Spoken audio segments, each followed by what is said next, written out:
Argentina is through to the last 16 by the skin of its teeth at the expense of Nigeria. Antoine Griezmann struggled for France against Denmark, and Peru finished on a high note.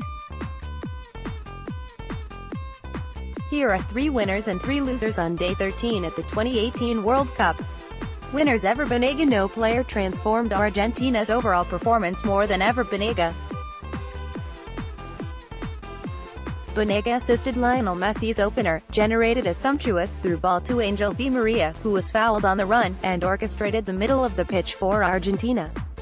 111 Ever Banega had a game-high 111 touches on his first World Cup start, the last 2.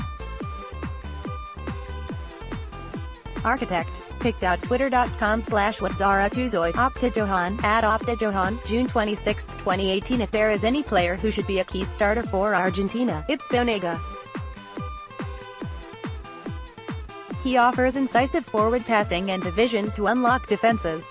La Albiceleste have been desperate for a player like him since World Cup qualifying. Hopefully for Argentina's sake, Sampaoli sees it the same way and starts Banega versus France in the round of 16. Paulo Guerrero. It was poetic that Paulo Guerrero was involved in both of Peru's goals versus Australia. The country's all-time leading scorer was controversially banned twice and fought for his World Cup eligibility until the end. Because he only played 5 matches since October, Guerrero's match fitness was lacking before the tournament. He was partially at fault for France's goal after coughing up possession twice and was largely contained by Samuel Umtiti, leading to Peru's elimination. But now the 34-year-old has achieved his dream. He's played and scored at a World Cup. Plus his nation will leave Russia with their heads held high after a 36-year absence from sport's biggest stage. Tom Rogic was running the show in the final third for Australia. He carved through Peru's defense on several occasions, setting up a few quality chances in the process. All of Rogic's passes went forward and usually led to a promising attack. He also constantly received the ball in between pockets of space between the Peruvian lines. Unfortunately for Rogic and Australia, forward Tomi Juric finished the match with 0 shots and was incredibly inefficient all tournament long. Antoine Griezmann. Once again, France coach Didier Deschamps is dealing with a Griezmann versus Pogba dilemma. Paul Pogba has been remarkably strong in France's opening 3 games.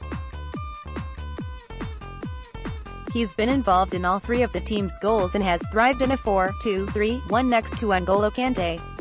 Quite surprising, given Pogba's weaknesses defensively. However, while Pogba has thrived, Antoine Griezmann is struggling to impose himself. He had momentary spurts of brilliance versus Australia, including winning and converting a penalty, but was rather inconsistent. Griezmann finished the game with only 32 touches, the second lowest among outfield players. Olivier Giroud started the final 2 matches in Group C so Griezmann could play with a strike partner, which he's used to at Atletico Madrid. He still hasn't prospered. With France already qualified, it might be unfair to read too much into Griezmann's struggles. However, he was substituted in the 68th minute, only received 1 pass from Giroud and logged just 2 touches in the Danish box. France takes on Argentina and its horrid defense in the round of 16, so this will be Griezmann's best opportunity to dominate. If he continues to stumble, then it's back to the drawing board for Deschamps. Iceland's defense. Normally very structured, Iceland's defense was quite disorganized in the defeat to Croatia. On Ivan Perisic's goal, all 4 defenders were scrambling back off a turnover. Perisic noticed a gaping hole in the middle of the box, so he made a run and easily converted. Croatia's pace was a problem for Iceland all game long, and it showed on both strikes. With the Icelanders pushing forward for goals, they couldn't keep up with the rapid counters from the Croatians. It was a tough ask from Iceland in the end, although their objective wasn't made any easier by the Croatian forwards picking apart the Icelandic back line. Australian forwards. In a must-win game for Australia, the team's attack was its ultimate undoing. Tommy Juric and Robbie Cruz finished the match against Peru without a shot, while Matthew Leckie was shut down by Peru left-back Miguel Trauco for most of the game.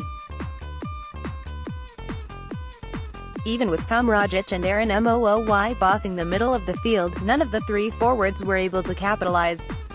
Once the young and dynamic Daniel Arzani replaced Cruz and Tim Cahill came on for Juric, the Australian attack was much more lethal. Australia actually generated more opportunities with Arzani and Cahill.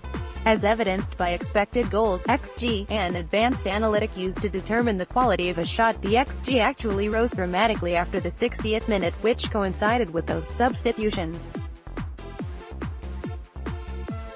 Peru won 2-0 despite only attempting 4 shots. They were far more clinical, and it cost Australia dearly.